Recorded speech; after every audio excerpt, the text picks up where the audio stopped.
Bonjour à tous, ravi que vous ayez décidé de me rejoindre dans la méditation du jour. Aujourd'hui, comme vous vous en doutez, nous allons être dans le livre de Proverbes 31. Et là, ça va être dans le verset 12. Lisons ensemble. Elle lui fait du bien et non du mal tous les jours de sa vie. J'ai hâte de comprendre ce verset plus en profondeur. Lisons dans différentes versions afin de le comprendre sous des angles différents. Elle ne lui cause jamais de tort, mais elle lui donne du bonheur tous les jours de sa vie. Never spiteful, she treats him generously, all her life long. Prions. Seigneur, je te recommande ce moment. Ouvre les yeux de notre cœur afin que nous puissions comprendre cette parole. Au nom de Jésus. Amen. Alors, quels mots trouvez-vous intéressants dans ce verset? Je trouve que plutôt que juste les mots, les expressions sont intéressantes. Regardons à faire du bien. D'après le dictionnaire, faire du bien et non faire le bien signifie faire plaisir ou alors soulager. Regardons aussi à faire du mal.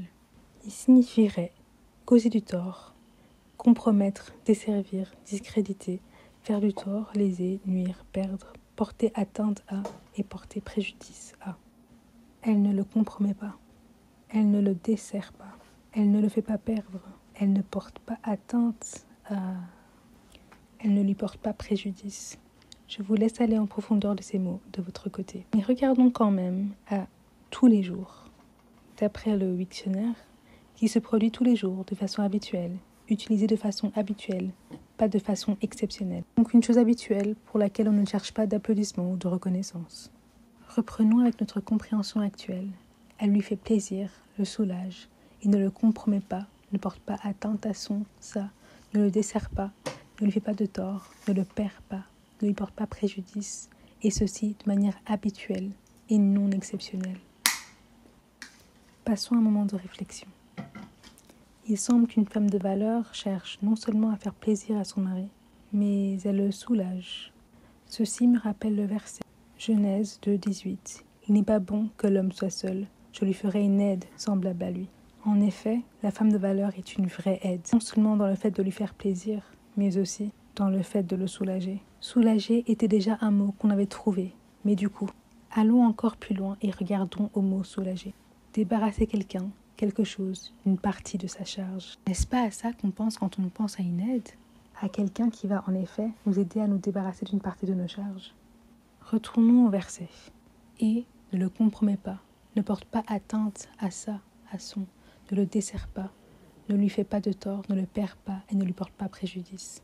Si quelqu'un faisait l'une de ces choses envers vous, il serait facile de considérer cette personne comme égoïste, centrée sur elle, déloyale. Si on retourne à la première partie du verset, la première chose qui me vient en tête est le mot égoïsme. Ce verset parle de générosité.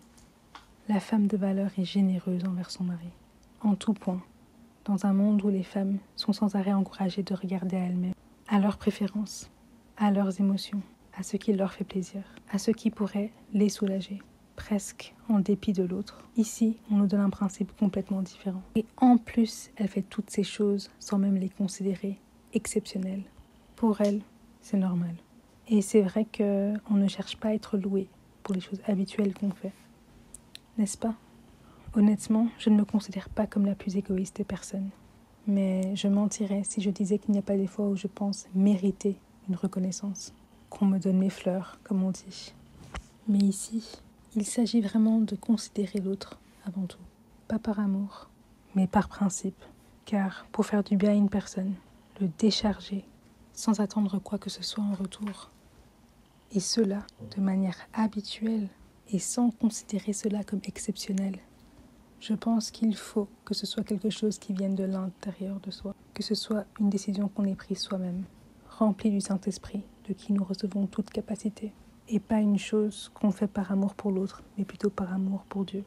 Et pour faire le lien avec les versets étudiés dans Proverbe 31 avant, c'est évident qu'une femme comme celle-ci ne peut qu'inspirer la confiance, car les choses qu'elle fait ne sont pas basées sur ce que tu fais, mais sur qui elle est. Prions.